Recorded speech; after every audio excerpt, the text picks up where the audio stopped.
The minute hand on the vintage wall clock inches toward another quarter hour as I check my watch for the 100th time. 25 minutes late. The ceremony should have started 25 minutes ago.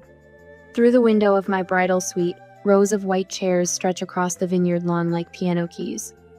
October sunlight sparkles off crystal glasses arranged on reception tables, and white roses climb the arch where Mark waits. Where I should be standing right now, becoming his wife. Claire? Sarah, our wedding coordinator, peers around the door. Her professional smile wavers at the edges. Should we? Perhaps. Just 5 more minutes. My voice comes out steady, but my hands tremble as I check my phone again. No missed calls, no text messages, no explanations. The lace sleeve of my wedding dress catches on my engagement ring as I scroll through my contacts. Mom, Dad. Their numbers stare back at me, unused since the rehearsal dinner last night when everything seemed fine, better than fine. Mom had actually hugged me, told me I looked beautiful. Dad had cleared his throat in that gruff way that means he's holding back tears. A gentle knock breaks through my spiral. Claire? Mark's voice carries through the door, warm and worried. Can I come in? You're not supposed to see me before, the words catch in my throat. Pretty sure we're past that superstition now, sweetheart. I smooth my dress, an automatic gesture Mom drilled into me since childhood. Always be presentable. Never let them see you rattled. Come in. Mark steps inside, handsome in his tuxedo, his face etched with concern. I try to smile, to be the composed bride, but something in his gentle expression makes my careful walls crack. They're not coming, are they? Lily just called your Aunt Patricia. Jenny, my maid of honor since 7th grade, touches my arm. Her voice drops to a whisper. Your parents are at Amanda's birthday brunch, in Palm Springs. The words don't make sense at first. They're a puzzle with missing pieces, a story with pages torn out. Then understanding hits like a physical blow, and I find myself staring at my reflection in the full-length mirror. I see a 10-year-old girl proudly clutching her straight-A report card while Mom and Dad fuss over Amanda's soccer trophy. Second place is wonderful, sweetheart. Claire, put that paper on the fridge if you want. I see myself at 16, stirring spaghetti sauce as headlights sweep across the kitchen window. Amanda sauntering in 2 hours past curfew, Mom asking if she's hungry, Dad chuckling about teenagers being teenagers. No questions, no consequences. I see myself at 19, suitcase handle cold in my grip. Amanda never gave us this much trouble. Mom sighs, not even looking up from her magazine. I just don't understand why you can't be more like your sister. The memory blurs as a tear slides down my cheek. I catch it before it can fall on white satin, the motion as automatic as all my careful strategies for staying perfect, staying worthy, staying what they want me to be. Mark's hand settles warm on my shoulder. In the mirror, I see him standing behind me, solid and steady as the ground beneath my feet. It's your call, Claire. We can wait longer if you want. His words unlock something in my chest, a truth I've spent 28 years trying not to see, trying to fix, trying to earn my way around. They're not coming. They were never going to come. No matter what I do, what I achieve, what I sacrifice, I will never be Amanda, and that's all they've ever wanted me to be. I straighten my spine, one tear. They get one tear and not a single one more. I reach up and adjust my veil with steady fingers. No, I say, and my voice rings clear as chapel bells. They've made their choice, I'm making mine. Another knock, Sarah again. Claire, the musicians are asking. Tell them to start the processional. I meet my reflection's eyes. They're clearer now, stronger. I'm not letting them ruin today. Mark squeezes my shoulder. You sure? I think of the empty chairs in the front row, saved for parents who chose a birthday brunch over their daughter's wedding. Parents who couldn't give me this one day, who couldn't pretend, even for an hour, that I mattered as much as Amanda. I'm sure. I smooth my dress one final time, not for Mom's approval now, but for myself. Some chairs speak louder than words. and I'm done pretending I can't hear what they're saying. I take Mark's arm, letting his strength steady me. Through the window, I see our guests shifting in their seats, murmuring in confusion about the delay. But they came. All these people chose to be here, chose to support us, chose to make this day matter. "Ready?" Mark asks. I squeeze his arm. I've never been more ready in my life. The door opens onto the rest of my life. A life where I choose who sits in the front row. A life where love doesn't come with conditions and price tags. A life that's finally, completely, mine. Let's go get married. The band plays At Last as Mark twirls me across the dance floor. His parents beam from their table, and for a moment, everything feels perfect. Then the phones start buzzing. Not just one phone. A wave of notifications ripples through the reception tables like autumn leaves skittering across pavement. I catch Jenny's expression, first her face draining of color as she stares at her screen. She looks up, meets my eyes, and quickly glances away. "Sweetheart?" Mark's hand tightens on my waist. "What's wrong?" I don't know, but I do. Deep in my bones, I know. My own phone vibrates in the hidden pocket of my wedding dress. 3 rapid pulses against my hip, then silence. Another pulse. I keep dancing, Mark's steady presence anchoring me to this moment, to this dance that's supposed to be perfect. The song ends. Mark's father approaches, his weathered face tight with concern. He holds out his phone like he's offering up evidence at a trial. "Claire, honey, you don't need to look at this right now." But I do look. The photo fills his screen. My parents beaming at an outdoor brunch table decorated with pink balloons and mimosa glasses. Amanda sits between them in a flowery sundress, her perfectly manicured hand raised in a toast. Palm trees sway in the background. The timestamp burns into my vision. 2:47 p.m., exactly when I was walking down the aisle, alone. I need some air. The words come out steady, calm, like I'm declining a dessert instead of watching my world splinter.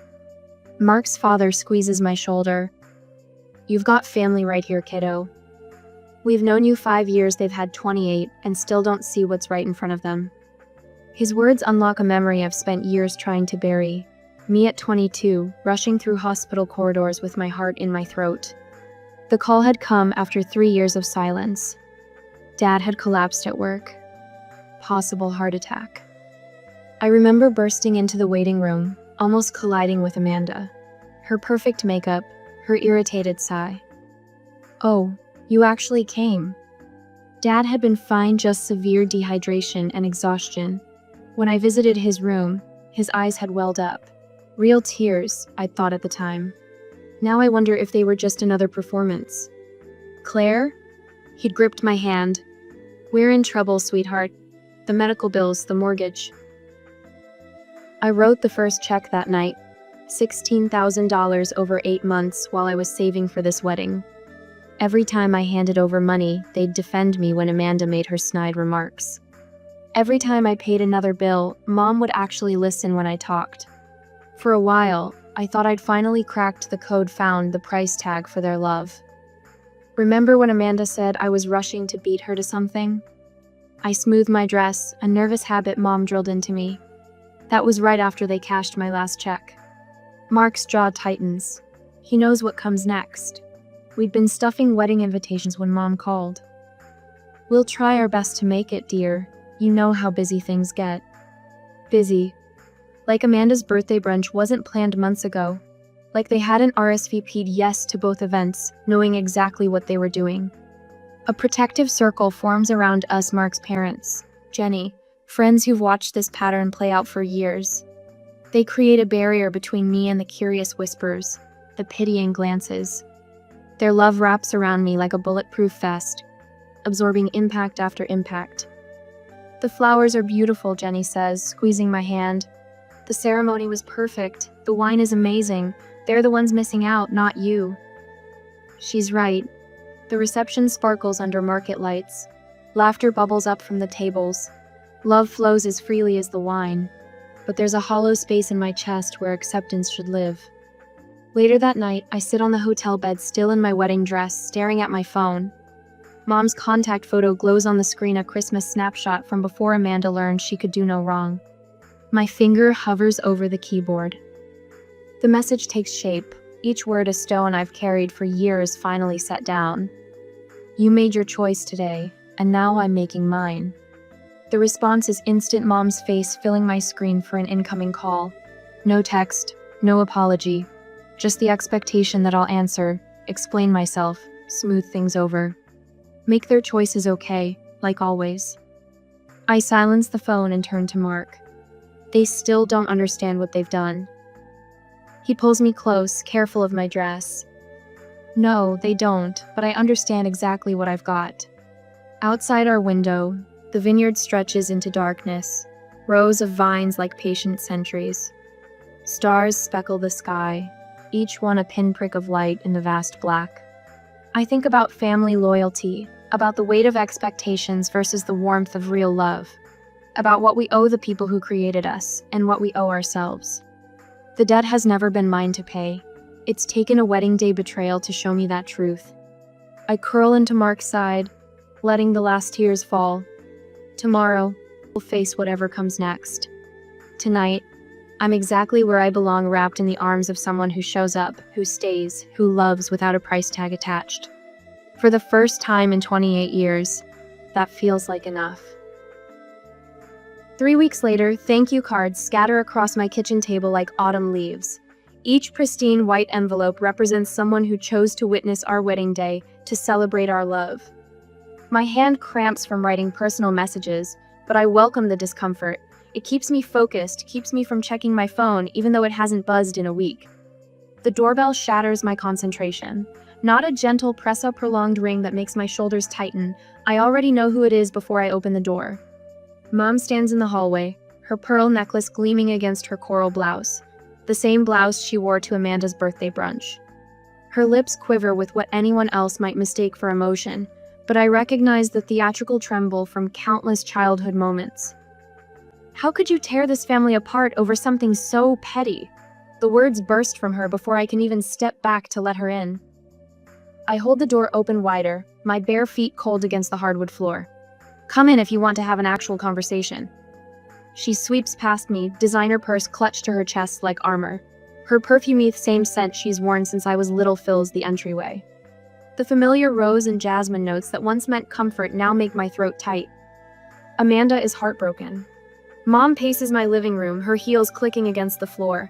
She can't sleep, can't eat. Your behavior has affected everyone, and over what? A party? The word hits like a slap. A party? It was just a wedding, Claire. Your sister only turns 30 once. My hands still on the back of my couch, gripping the fabric. The familiar fog of invisibility creeps in, that childhood sensation of dissolving, becoming transparent, unreal. But something else rises with it. Something with teeth. My wedding wasn't just a party. My voice comes out quiet, but it cuts through her theatrics like a blade through silk. Here we go again with the dramatics. I moved back here when Dad got sick. The words fall like stones between us. I postponed my promotion. I worked remotely. I drove him to every appointment while Amanda was too busy with her social media consulting. Mom waves her hand. Your sister has a very demanding career. I gave you and Dad $16,000. My voice grows steadier with each truth. $16,000 that I'd saved for my wedding. Amanda wouldn't spare a dime. After everything we've done for you? What exactly have you done? I straighten, release my death grip on the couch. Besides, compare me to Amanda my entire life? Besides, show up to every soccer game she played while missing my honor society induction? Besides, choosing her birthday brunch over my wedding? You're being melodramatic, as usual. Mom's voice turns sharp. Your father is devastated by your behavior, and Amanda says you've always been jealous of her. A strange calm washes over me. Like stepping into the eye of a storm, everything's suddenly clear and quiet. I see the pattern laid bare, the guilt trips, the gaslighting, the constant deflection. I'm not asking for special treatment. I walk to my front door, rest my hand on the knob. Just equal treatment. And until you can acknowledge what you did, what you've been doing my whole life, We have nothing more to discuss. Claire Elizabeth Morgan, you will not dismiss me. Yes, I will. I open the door. Not with a dramatic swing, but with the quiet determination I learned from years of being the responsible one, the reliable one, the invisible one. Goodbye, Mom. She stands there, mouth opening and closing like a fish suddenly finding itself on dry land. Then her face hardens into familiar lines of disapproval. You'll regret this. When you have children of your own, you'll understand what you've done to this family. The door closes behind her with a soft click. My hands don't shake, my eyes stay dry. The fog of invisibility has burned away in the sunlight of truth. My phone rings.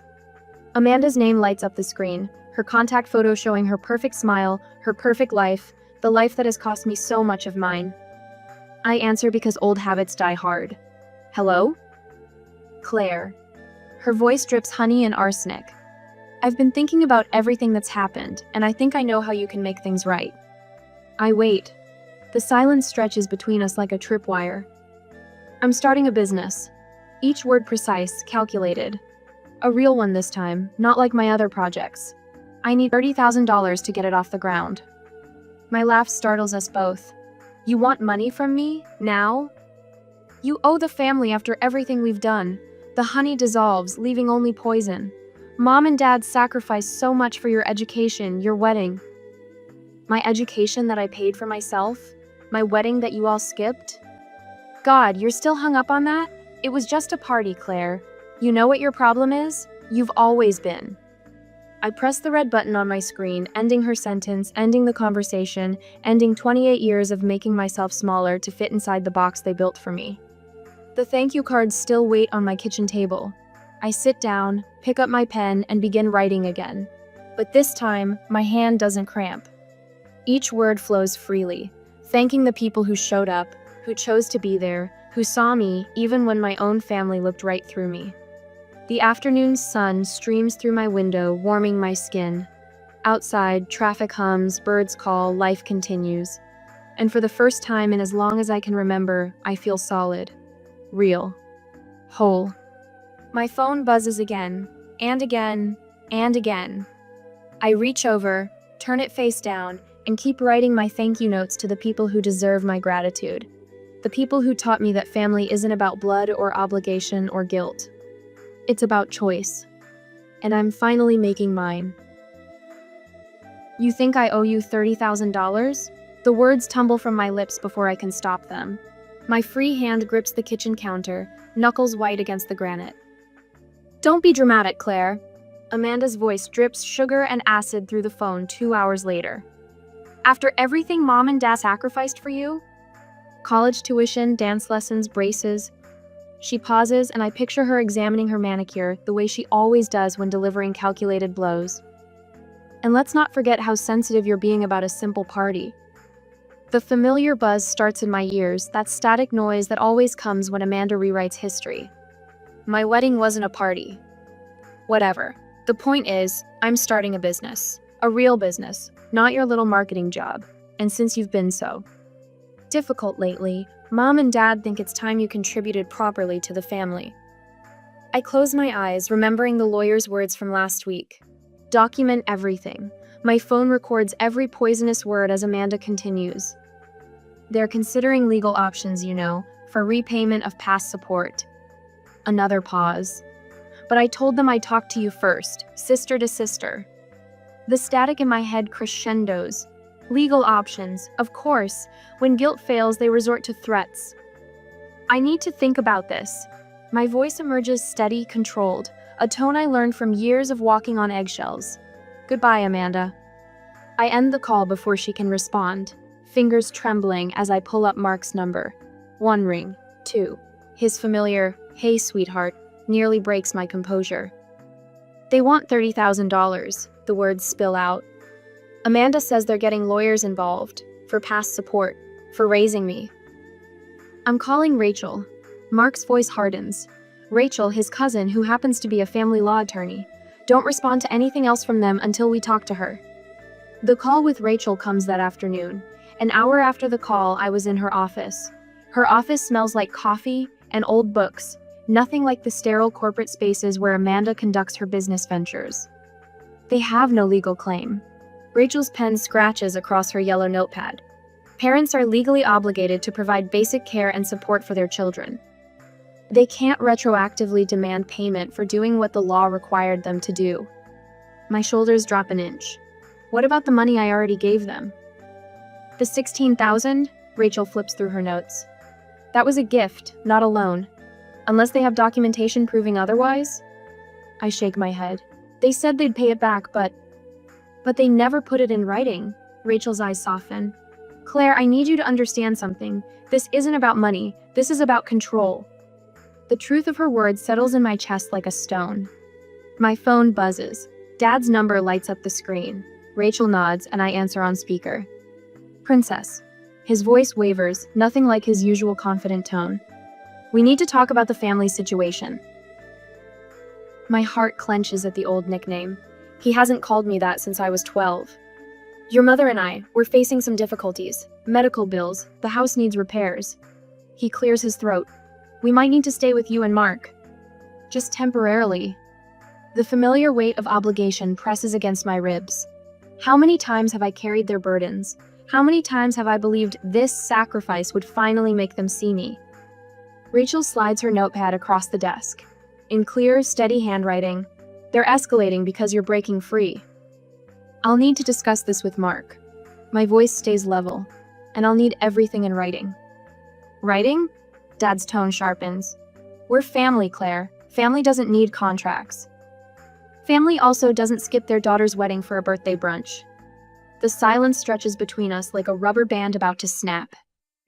I'll text you later, I say, and end the call. Rachel hands me a tissue. I hadn't realized I was crying. That evening, Mark and I sit at our kitchen table, property listings spread before us. The renovation project we'd planned for next year suddenly feels suffocating. Too close, too accessible. The Seattle job offer is still open. Mark's hand covers mine. They'd want me to start next month. 5 states away. Far enough that dropping by unannounced would require real effort. My phone chimes. A text from Mom. Your sister needs our support right now. Why are you being so selfish? I type 6 words. I've consulted an attorney. No more money. The response comes in a barrage. First Amanda. You ungrateful little snake. Then Mom. After everything we've done for you. Dad. Your mother is heartbroken. We're a team. Mark's voice anchors me as the messages pour in. Their manipulation stops now. I silence every contact except his. The quiet that follows feels like standing in the eye of a hurricane, terrifying and peaceful all at once. Sometimes I whisper, staring at the Seattle listings, the only way to be seen is to disappear. My Aunt Patricia calls an hour later. Your mother says you've abandoned them in their time of need. Her voice carries decades of family dynamics. Claire, honey, you need to be the bigger person. I've been the bigger person my whole life. The words rise from some deep, untapped well of truth. I'm done making myself small to make them comfortable. I hang up and block her number too. In the sudden silence of our kitchen, Mark pulls me close. Through the window, I watch the sun set behind the hills where my parents' house sits. Tomorrow, they'll try again. Different tactics, same goal. But tonight, in this moment of quiet revolution, I finally understand. Their power over me was always an illusion, one I chose to believe. I turn away from the window and face my husband. Call Seattle, tell them we'll take it. The rest of the evening passes in a blur of logistics and listings. But underneath the planning, a strange lightness fills my chest. Not happiness, not yet, but something closer to freedom. My phone sits silent on the counter, dark screen reflecting the kitchen lights. In its black mirror, I see the ghost of who I used to be, good daughter, the reliable backup, the endless well of support. She's gone now, and in her place stands someone stronger. Someone who finally knows her worth isn't measured in dollars or favors or sacrificed dreams. Someone who understands that sometimes love costs too much. The sun stretches long shadows across hardwood floors Mark picked for our new Portland home. 3 months of quiet mornings, predictable routines, peace. No drama, no guilt-laden phone calls, no Amanda. Until now. My parents' Mercedes pulls into our driveway, Amanda's red Audi right behind it. My stomach clenches as I watch from the kitchen window. Mark left for Seattle 2 hours ago, a business trip we'd planned for weeks. They must have known, must have waited. The doorbell chimes. I count to 10, straightening my spine the way I learned in college debate club. Whatever comes next, I won't let them see me flinch. Mother's face crumples when I open the door. Claire, sweetheart. Her voice wavers, practiced tears brightening her eyes. Dad stands behind her, mouth set in that stern but concerned expression he perfected during my teenage years. Amanda sniffles, mascara artfully smudged. Perfect casting for their little intervention. This is unexpected, I say, keeping my tone neutral. The words taste like chalk. A daughter shouldn't need an invitation to see her parents. Dad's voice carries that familiar weight of authority, of obligation. Especially when they've driven hundreds of miles to make things right. Amanda pushes past them into my foyer, uninvited. Her designer heels click against the hardwood Mark and I installed together. Nice place, she says, but her nose wrinkles like she's smelling something unpleasant, though it's a bit remote. That was the point. I leave the door open, a clear message they pretend not to see. Mother sinks onto my couch, hand pressed to her chest. The doctor says my blood pressure. She pauses for effect. Well, the stress of this family situation isn't helping. I'm sorry to hear that. The words come automatically, years of conditioning trying to take over. I push them back. Dad paces, each step deliberate. Claire, you've always been the sensible one. This distance, these accusations isn't like you. You're right. My voice stays steady. The old Claire would have accepted your excuses, would have written another check, would have smiled while you missed another milestone. Amanda's eyes narrow. She leans close as she passes me, whispers, "You still owe us." The words hit like a slap. But instead of flinching, I walk to my home office. I need to show you something. The cream folder sits ready on my desk, organized during sleepless nights when I wondered if this moment would come. Bank statements, text messages, photos. A paper trail of love offered and rejected.